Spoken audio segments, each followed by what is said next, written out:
Now let us analyze the binomial expansion for a few important things. So the first thing is your sum of coefficients, the second term is the middle term, the second analysis is the middle term. How do you find the sum of the coefficients? So obviously you saw that x plus y whole power n was equals to some nc0 into x power n plus nc1 into x power n minus 1 y power 1. Likewise, you had ncn in the end. So if I have to add up these, coefficients, so what I'm doing is here, the C0 means NC0, C1 means NC1, NC2, just keep a note of that. So C0 means N. So automatically there is an N on top of each of these, right? On top of each of these. So if I have to add these coefficients, that is equal to 2 power N. Well, how did I get this? Very simple. That's why this term, this expansion 1 plus x whole power n, as I told you, is very, very important. So 1 plus x whole power n, if I expand this, is nc0 into x power 0 plus nc1 into x square plus nc2 into x cube plus so on, right?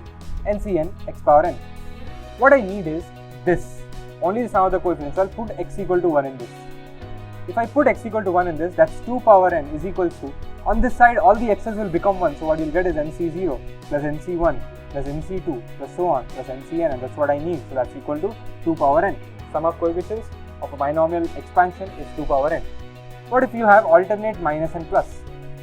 Well, this is also important, and for this I will use the other expansion, that was 1 minus x whole power n.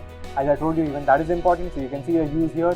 For this, what you will have is your r plus 1th term was basically r equal to 0 to n minus 1 whole power r into ncr into x power r. This is what you had, right?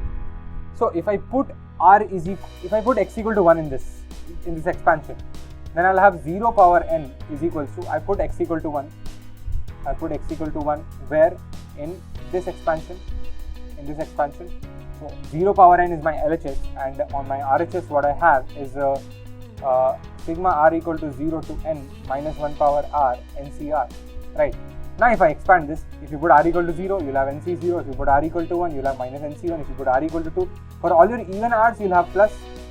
You'll have plus for all your even r's. You'll have minus for all your odd r's. That's what I need actually. That's what I need. This and this are the same thing. That's equal. So this is equal to 0. This is obviously also equal to 0. So this is your sum of coefficients. Let's look at how to calculate the middle term now. So looking at the middle term, so as I told you, if you have this x plus y whole power n or 1 plus x whole power n, whatever it is, if you have n as the power, the number of terms are n plus 1, right? So if your n is even, then you'll have odd number of terms, because that if n is your power, then n plus 1 are your number of terms.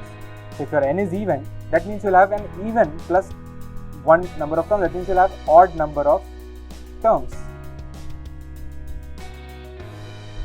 If you have odd number of terms, then you'll have one middle term. How? Well, very simple. If you have, for instance, if you have 3 terms, t1, t2, t3, then t2 is your middle term. If you have 5 terms, t1, t2, t3, t4, t5, then t3 is your middle term. Whenever you have odd number of terms, the middle term is your term basically. So you have an exactly one middle term. So for instance, if n is an even number, then you have n plus 1 terms. Then your middle term is the n by 2 plus 1th term. For instance, if your n is equal to 4, then as you can see, you will have 5 terms. Third term is your middle term. So 4 by 2 plus 1, which is 2 plus 1, which is third term, is your middle term. So if n is even, then n by 2 plus 1th term is your middle term. As you know, the formula for r plus 1th term, that's ncr into x power n minus r into y power r. So the coefficient of r plus 1th term is ncr, right? So coefficient of n by 2 plus 1th term will be ncn by 2, right? So the coefficient of your middle term in the binomial series expansion is nc n by 2, right? Likewise, let's look at what will happen if your n is odd. Well, if your n is odd, this n if you see is odd, then your number of terms, which is n plus 1, you'll have even number of terms, right? Then you'll have 2 middle terms. So let's see, if your n is equal to 3, then you'll have 3 plus 1, 4 terms, T1, T2, T3, T4. Then both these are your middle terms.